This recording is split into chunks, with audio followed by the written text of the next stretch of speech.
இன்று உலகம் முழுவதும் கோடிக்கணக்கான மக்களை பாதித்து வரும் ஒரு முக்கியமான பிரச்சனையை பற்றி பேச போகிறோம். அது ஹார்ட் அட்டாக். இம்ரான் என்கின்ற 45 வயது ஆளின் கதை இது. அவர் எப்போதுமே பிஸியாக இருந்தார். வேலை, வியாபாரம், ஃபேமிலி எல்லாவற்றிலும் ஓடிக்கொண்டே இருந்தார். அவருக்கு சிறிய செஸ்ட் பெயின் வந்தாலும் அது கேஸ்ட்ரிக் தான் என்று நினைத்துக் கொண்டிருந்தார். ஆனால் ஒரு நாள் அலுவலகத்தில் இருந்தபோது திடீரென்று வியர்த்து மூச்சு விட முடியாமல் விழுந்து விட்டார்.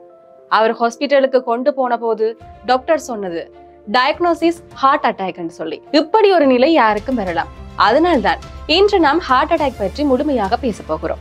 ஹார்ட் அட்டாக் ஹார்ட் மசில்ஸுக்கு ரத்தம் செல்லாமல் தடையாகும் நிலையை சொல்லப்படுது. கொரோனரி ஆர்டரி பிளாக் ஆகி ஆக்சிஜன் குறைறதால மரணம் ஏற்படும். அதனால் அதை உடனே கவனிக்காவிட்டால் உயிருக்கு ஆபத்து வரும். இதற்கான பிரதான காரணங்களை பார்க்கலாம். முதலாவது அதிக கொழுப்பு, அடுத்தது இரத்த கட்டி, உயர் அழுத்தம், சர்க்கரை நோய், புகைப்பிடிக்கிறது, மது பழக்கம், இது போன்றன. அது மட்டும் இல்லாமல் உடற்பயிற்சி இல்லாமையும் ஒரு காரணமாக அமையும். அதை தாண்டி இப்போ எல்லாரிடையுமே இருக்கிற மன அழுத்தமும் இதுக்கு ஒரு காரணமா அமையும். ஹார்ட் அட்டாக் வரப்போகுதுன்னு சொல்லி சிக்னல் கொடுக்கும் பாடி, ஆனா பலர் அதை சீரியஸாவே எடுத்துக்கொள்றது இல்ல. கை, தோல், கழுத்து, தாடை, முதுகு வரையும் பரவும் இந்த வலி. அடுத்து மூச்சு திணறல், திடீரென்று வியர்க்கும், வாந்தி, தலை சுற்றல் போன்ற விடயங்கள் வரலாம். முக்கியமான அறிகுறி ஒரு பயனுள்ள தகவல் தான்.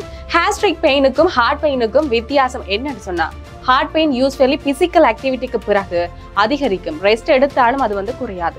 உடனடியா செய்ய வேண்டியது என்னன்னு சொல்லி பார்த்தோம்னு சொன்னா, உடனே ஹாஸ்பிட்டலுக்கு எமர்ஜென்சி சர்வீஸுக்கு அழைக்க வேணும். நோயாளியை அமைதியாக அமர வச்சு ரெஸ்ட் கொடுக்க வேணும். அதுக்கு பிறகு ஆஸ்பிரின் 300 மில்லிகிராம் மென்று விழுங்க கொடுக்கலாம். இது மருத்துவர் ஆலோசனை இருந்தால் கொடுக்கலாம்.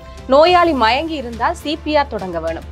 தடுப்பு வழிகளை என்னன்னு சொல்லி பார்க்கலாம். இதற்கு சீரான உணவு, காய்கறி, பழம், வூல் கிரைன்ஸ் போன்றவற்றை கொடுக்கலாம். தினமும் குறைந்தது 30 நிமிடம் பிரிஸ்க் வால்க் எக்ஸசைஸ் செய்யலாம். அடுத்தது புகை, மதுவை தவிர்க்க வேணும்.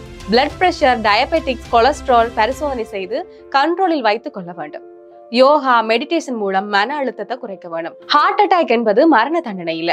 உடனடி சிகிச்சை கிடைத்தா 90% மீண்டும் வாழ முடியும். ஆனால் பிரிவென்ஷன் தான் மிகச் சிறந்த வழி இதற்கு.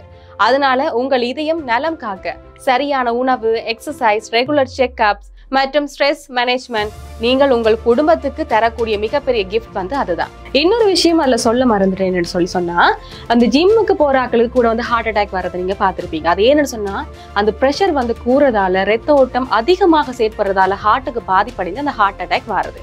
இது போன்ற முக்கியமான சுவாரஸ்யமான தகவலுடன் உங்களை சந்திக்கும் வரை உங்களிடமிருந்து விடைபெறும் நான் லிஷாலினி. Tidak.